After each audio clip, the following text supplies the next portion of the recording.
I think about when I go to the store now, I come back home and I say to my son, I'm right disgusted. Every time you go to the store, eggs have gone up, green peppers have gone up, all the food items have gone up.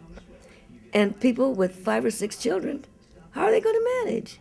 They want to feel like that they have accomplished something in life and get an education and go get a good job. But where are they going to go get a good job? Not in any of these small areas. Fort Madison is just an old folks' retirement place. The young people that when they come out of high school and go to college and get an education for a good job, that they have to go someplace else because there's nothing here for them. I think that's one of his concerns, these factories that have been leaving town and so forth and so on. He's going to try to make it so that they will stay where they're located.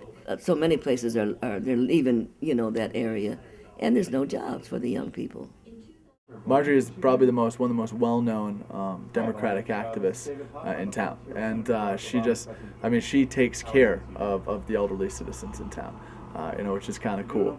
People that are kind of her son's age or her kid's age, line dancing at the Newberry Center, always helping out around town. I mean, she is just an absolute legend, and I still remember the first day I met Marjorie, or the first time I called her. I was the Canvas for Change on June 9th. Just calling through the supporters, I see her. I'm thinking, 94? Why not? I might as well introduce myself. Let's do it. So I call her up, and I'm like, hi, Marjorie, it's Chris with the Obama campaign. I'm the one you're going to be dealing with in Fort Madison, and we got this Canvas event coming up. Would you like to be part of it? And she's like, yeah. I'm like, oh.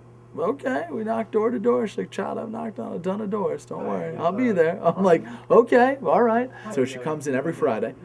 She makes calls to her friends, senior citizens. We have her call up. Everybody's really enthusiastic, and we feel like that we need somebody that's really going to make a change. The different ones that I've talked to have about the same opinion of him that I do. They like his forthrightness. They're impressed with his personality. We're kind of upset about the way that the campaign is going, about the people attacking his character and whatnot, because the way he has represented himself, I can't see anything wrong with his character whatsoever. To me and to the other people, it's been just ridiculous, the way they're talking about him. He goes out and makes himself available to the public. He's not saying it's going to be a Democratic thing. It isn't going to be a Republican thing. It's going to be people working together for the same cause. It's a great connection she has with everyone, and she was marked down as a precinct captain before, but I was just more than honored to have her as precinct captain this time. She's just an absolutely great lady. Love to have her around, and she brings a lot of life to the office, and it's just funny to see her, educate other caucus goers.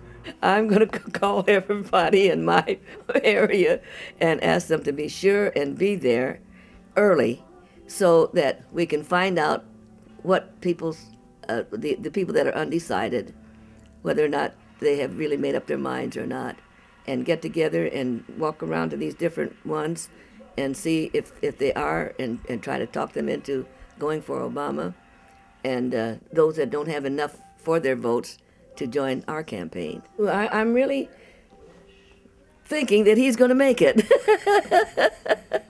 I really do.